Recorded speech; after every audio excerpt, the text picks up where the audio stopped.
J'ai échangé la place de ma belle-fille le jour de son mariage, ce fut la décision la plus silencieuse que j'ai jamais prise, et la plus glaciale de toute mon existence. Personne ne se doutait que la chaise sur laquelle elle s'apprêtait à s'asseoir avait été préparée pour humilier ma femme devant des centaines d'invités, personne ne savait que mon fils montait la garde pour s'assurer que ce plan réussisse, et personne n'imaginait que j'avais tout vu depuis le début. Dans un mariage qui coûtait $250 000, la chose la plus sale ne se trouvait pas sur le sol, mais à l'intérieur du cœur des gens. Avant de poursuivre, si vous écoutez cette histoire de n'importe où dans le monde, prenez une seconde pour vous abonner à la chaîne et laissez un commentaire pour me dire d'où vous nous écoutez, car cela aide ces récits à voyager plus loin. Laissez-moi maintenant vous ramener à ce matin-là, quand tout semblait encore être une journée parfaite. J'étais assis seul dans mon bureau au premier étage d'une villa surplombant la Méditerranée, près de Saint-Jean-Cap-Ferrat, où je pouvais voir la plage s'étendre sous le soleil de la Côte d'Azur. Dehors, des chaises blanches étaient alignées impeccablement sur le sable, et des voilages légers flottaient doucement dans la brise marine, tout était disposé pour ressembler à un rêve éveillé. La musique de répétition jouait à un rythme régulier, assez douce pour faire croire aux gens que c'était un jour de pur bonheur, mais je savais que ces journées-là cachent souvent le plus de secrets. Ma famille n'est pas devenue riche du jour au lendemain, notre chaîne d'hôtels de luxe s'est construite après la guerre, brique après brique, contrat après contrat. J'ai passé presque toute ma vie à cultiver la discipline, l'ordre et le respect de la parole donnée. Hélène, mon épouse, était le pilier derrière tout cela, elle n'apparaissait jamais dans les journaux, elle ne montait jamais sur scène, mais chaque décision importante de ma vie portait son empreinte. C'est peut-être pour cela que j'ai toujours cru que si quelqu'un ne respectait pas Hélène, il ne respectait aucune valeur fondamentale. Adrien est mon fils cadet, il a grandi dans l'abondance, mais s'est toujours senti démuni, habitué à pointer du doigt et à laisser quelqu'un d'autre payer la note. La première fois qu'Adrien a ramené Chloé à la maison, j'ai senti que quelque chose sonnait faux. Elle souriait beaucoup, elle disait exactement ce que les gens voulaient entendre, et elle tenait toujours son téléphone comme s'il faisait partie de son corps. Hélène a essayé d'être proche de sa future belle-fille, elle lui posait des questions, lui cédait le passage et prenait même le blâme pour de petites choses qui n'étaient pas de sa faute, j'ai tout vu, et j'ai aussi vu comment Chloé recevait cela comme si c'était tout naturel. Ce mariage n'était pas mon souhait, Adrien et Chloé sont venus me voir avec une proposition de budget interminable, et le chiffre final s'élevait à 250 000 €. Ils parlaient d'image, de statut, de la façon dont les invités devaient s'en souvenir pour toujours. Hélène restait silencieuse, elle hochait seulement la tête légèrement quand je lui demandais son avis, car elle était toujours comme ça, préférant la paix à la dispute. J'ai accepté, non pas pour le mariage lui-même, mais parce que je pensais que c'était peut-être la dernière chance pour cette famille de rester soudée. Mais plus le jour approchait, plus je sentais un décalage. Chloé évitait souvent Hélène, et quand elles se croisaient, son sourire n'atteignait jamais ses yeux. Adrien devenait plus irritable que d'habitude, parlant beaucoup de ce qui lui était dû, de l'avenir, et de ce qui devait lui appartenir. J'entendais ces mots depuis des années, mais cette fois, ils sonnaient différemment, plus urgents, plus impatients. Le matin du mariage, je suis passé près de la zone de préparation et j'ai accidentellement entendu des rires venant de la loge de maquillage, la porte était entr'ouverte. Je n'ai pas l'habitude d'écouter aux portes, mais le nom d'Hélène a été prononcé assez clairement pour me faire arrêter. Chloé parlait, sa voix était légère comme si elle partageait une anecdote amusante, elle appelait ma femme, la vieille relique, et disait que les gens comme Hélène ne servaient qu'à gâcher les photos au premier rang. Puis elle a mentionné un cadeau surprise, quelque chose qui a fait éclater de rire toute la pièce. Je suis resté là, la main contre le mur, sentant le froid envahir mon bras, je ne suis pas entré, je n'ai confronté personne, j'ai fait demi-tour comme si je n'avais rien entendu. Alarmé, j'ai appris que la première réaction est souvent la pire. Ce qui m'a le plus troublé, ce n'étaient pas les mots de Chloé, mais le silence d'Adrien durant cette conversation, un silence d'approbation. De retour dans mon bureau, j'ai regardé la mer pendant longtemps. Hélène était en bas à ce moment-là, se faisant ajuster son étole par une amie, elle avait l'air élégante et calme, comme s'il s'agissait d'un après-midi ordinaire. Je me suis demandé combien de fois dans la vie la gentillesse est confondue avec la faiblesse, et combien de fois la patience est prise pour une absence de limite. Dehors, le mariage continuait de prendre forme, chaque petit détail était placé exactement là où il devait être, mais dans mon esprit, tout avait déjà commencé à basculer. Je ne savais pas exactement ce qu'était ce cadeau surprise, mais je savais une chose avec certitude, ce n'était pas destiné au bien de la famille, et quand une plaisanterie est construite sur l'intention d'humilier quelqu'un, ce n'est plus une plaisanterie.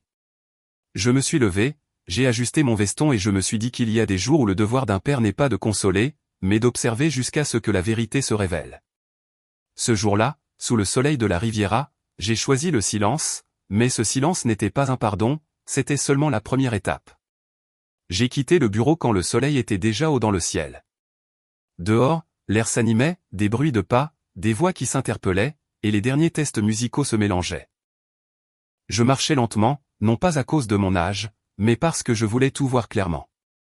Quand un homme a vécu assez longtemps, il comprend que les moments les plus décisifs sont rarement bruyants, ils se produisent discrètement dans des coins que la plupart des gens ne remarquent jamais. La zone VIP était installée près du bord de l'eau, et le premier rang était réservé à la famille. Le nom d'Hélène trônait proprement sur un petit carton, avec une calligraphie élégante et précise.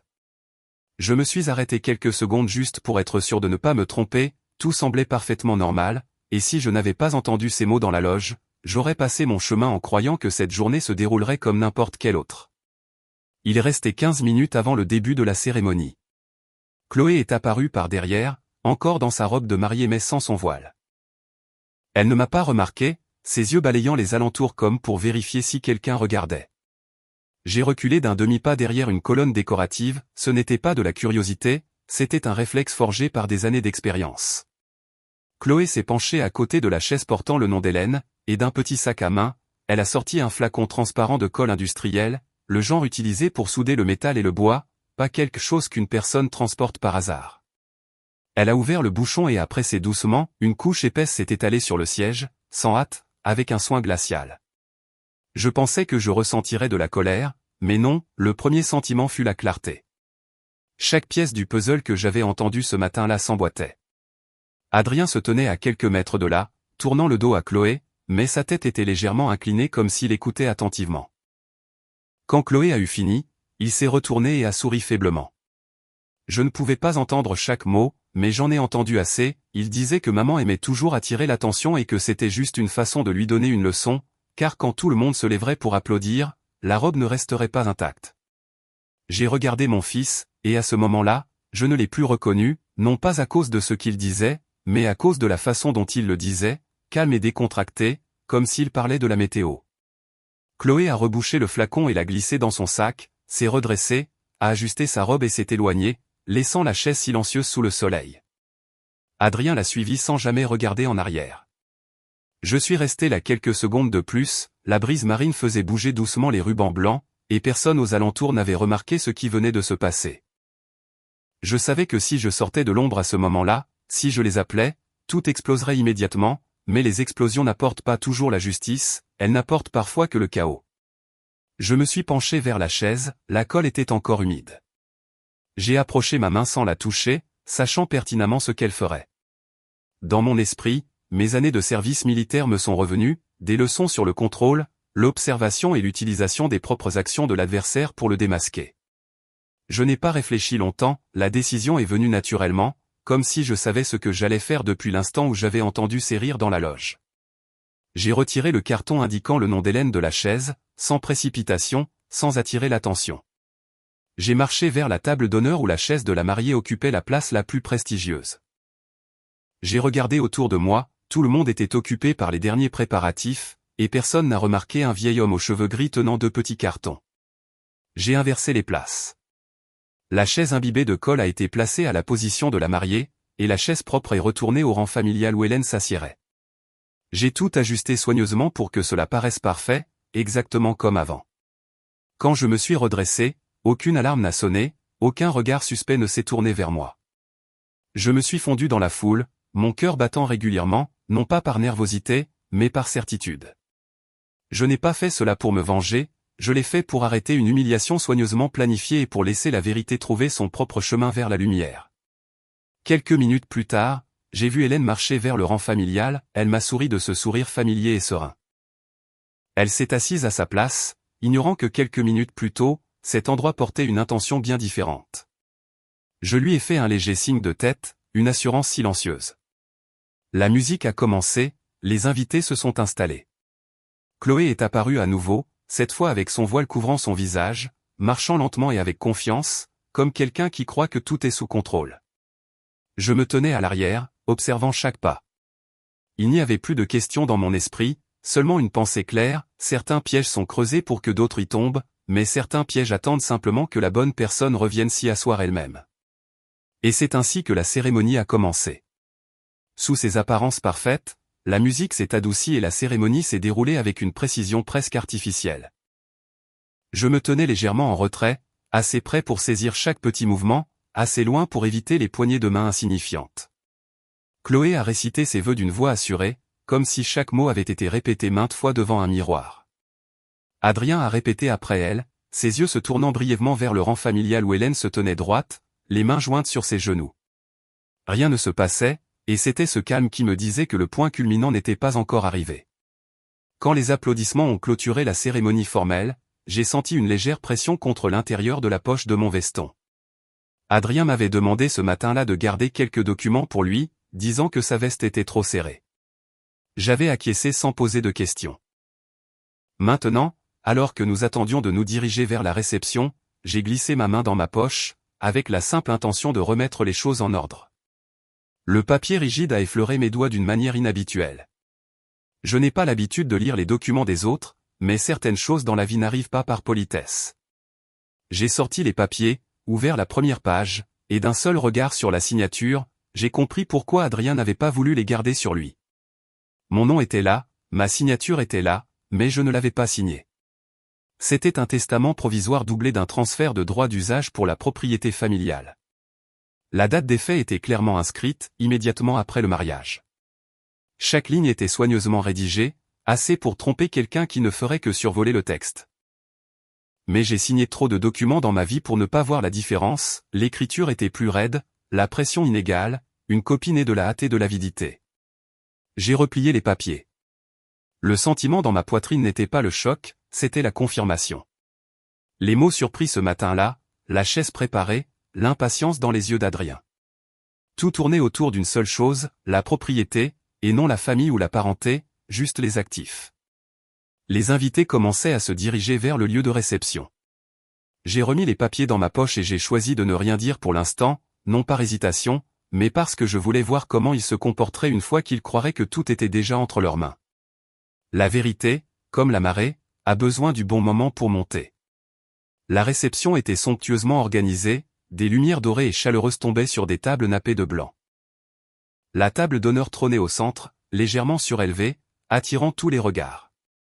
J'ai regardé Chloé marcher vers sa chaise, le carton à son nom placé juste devant elle.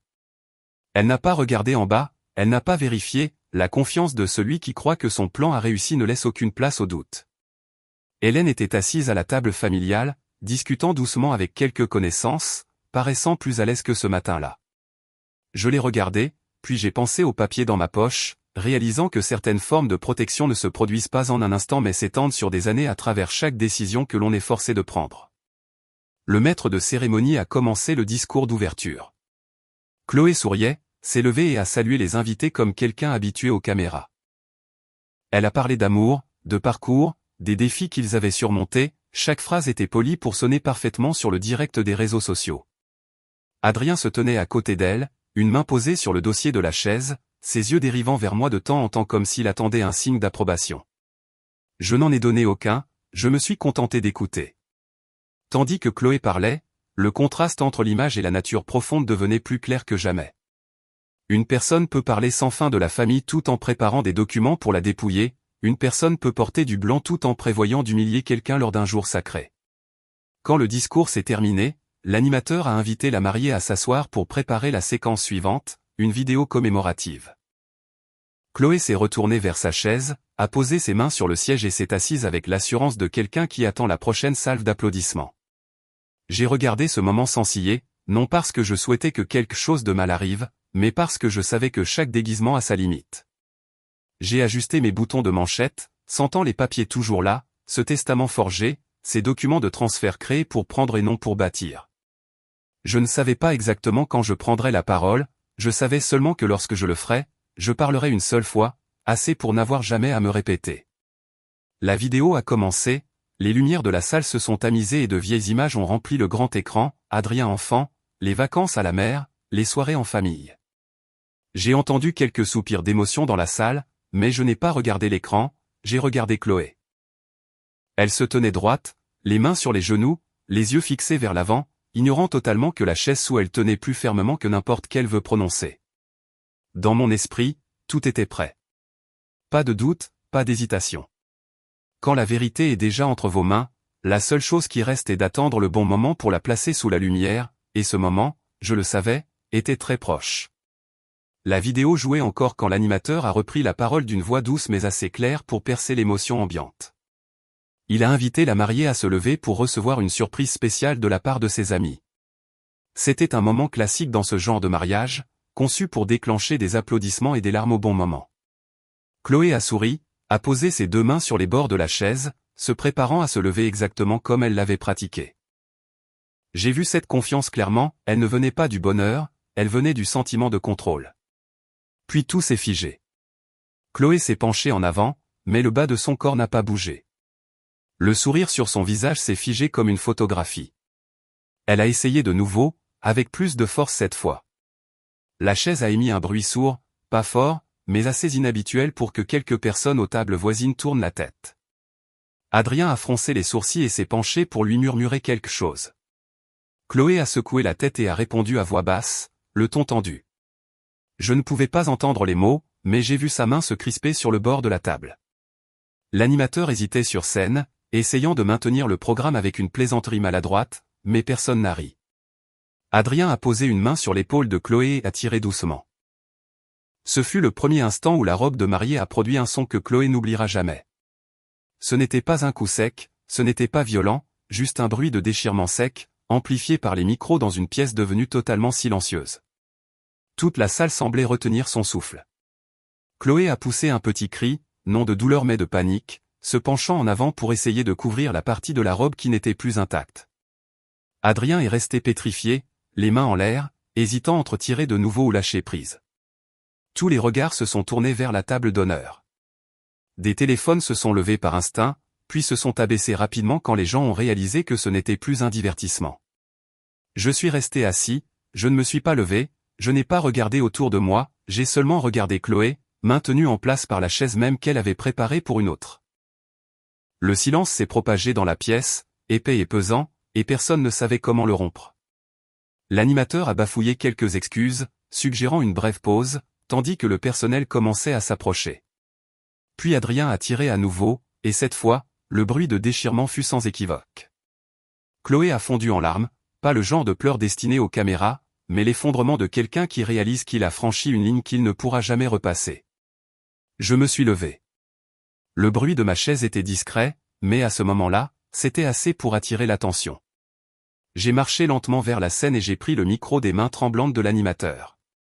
J'ai senti le regard d'Hélène dans mon dos, mais je ne me suis pas retourné, je savais qu'elle me faisait confiance, comme depuis tant d'années.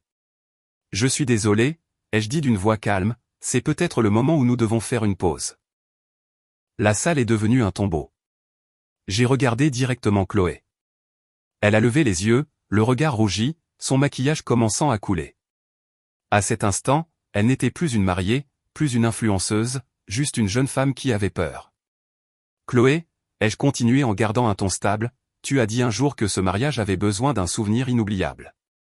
Tu avais raison. J'ai marqué une pause assez longue pour que tout le monde sente que je choisissais chaque mot avec soin. Mais avant de parler d'accident, ai-je ajouté, peut-être devrais-tu expliquer pourquoi la chaise destinée à ma femme était enduite de colle industriel et pourquoi mon fils montait la garde pour s'assurer que cela arrive. Une vague de murmures s'est propagée, impossible à contenir. Adrien s'est tourné vers moi, le visage blême. Papa, a-t-il commencé, avant de s'arrêter net en croisant mon regard. Je n'étais pas en colère, je n'avais pas besoin de l'être.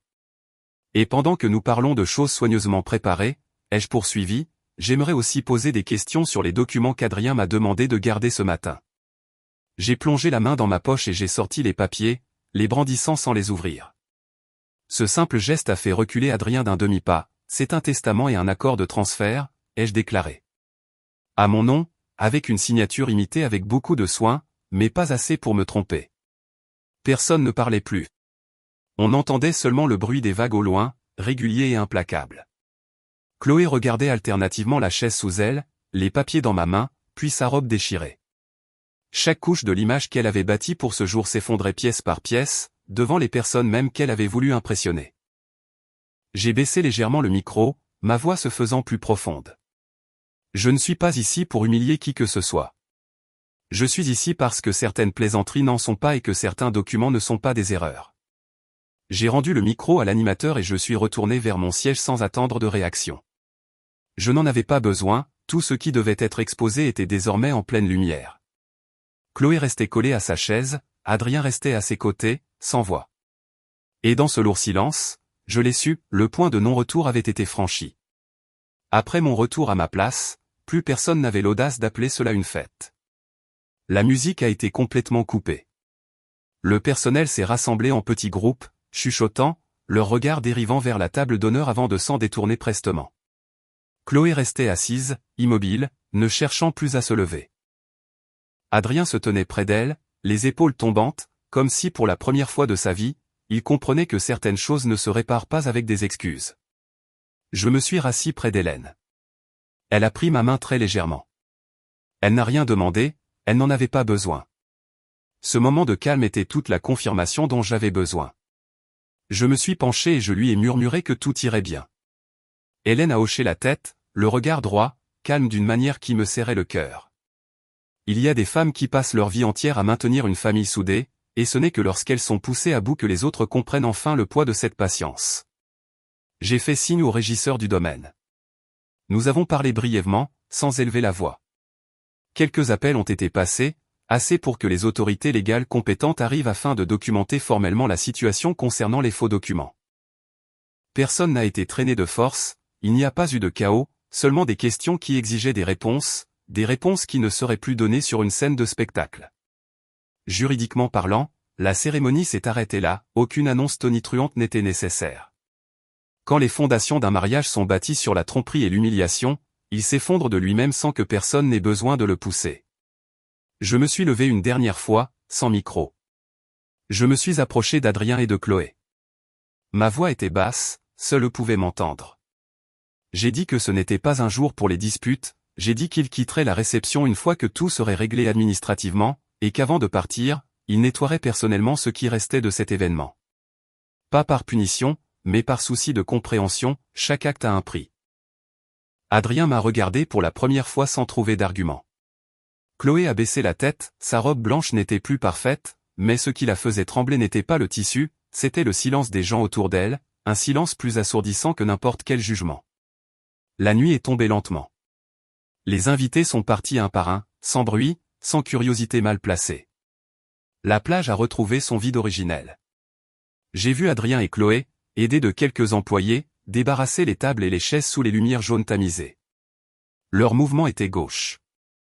Personne ne les surveillait, ce n'était pas nécessaire, certaines leçons ne comptent que lorsqu'on est forcé d'en affronter les conséquences seul. Plus tard, j'ai emmené Hélène sur le sable. L'air marin était plus frais, plus doux. Il n'y avait plus de musique, plus de projecteurs, seulement les vagues et le ciel qui s'assombrissaient. J'ai posé ma main sur son dos, une vieille habitude. Hélène s'est appuyée contre moi, et pour la première fois de la journée, j'ai senti sa respiration se détendre véritablement. Nous avons dansé sans musique, juste quelques pas lents, sans besoin de suivre le rythme. Je ne pensais pas à ce qui s'était passé, ni à ce qui viendrait ensuite. Je me disais seulement que parfois, une bonne fin n'est pas de voir les choses redevenir comme avant, mais de voir chaque chose remise à sa juste place. Je ne sais pas ce qu'Adrien et Chloé feront par la suite. Je sais seulement qu'à partir de ce jour, tout soutien financier a cessé, non pas comme une sanction, mais comme une limite nécessaire. La famille n'est pas un gisement à exploiter, c'est là où l'on apprend la responsabilité. Quand nous sommes rentrés à la villa, j'ai éteint toutes les lumières de la terrasse. La maison est devenue silencieuse. J'ai regardé Hélène et, dans la pénombre, j'ai aperçu un très léger sourire, c'était le sourire de quelqu'un qui avait enduré assez longtemps et qui était enfin protégé comme il se doit. Avant d'aller me coucher, je suis resté un moment sur le balcon. J'ai repensé à cette chaise, à ces papiers, à ce silence qui avait parlé pour moi. Et j'ai compris une chose que je savais au fond de moi depuis longtemps, l'argent peut acheter un mariage fastueux, mais il ne peut pas acheter le respect. Et si quelqu'un tente de déchirer la dignité de la personne qui l'a protégé toute sa vie, c'est lui qui finira par n'avoir plus rien pour se couvrir. Si vous aviez été à ma place, auriez-vous choisi le pardon ou auriez-vous choisi de remettre chaque chose dans ses limites ?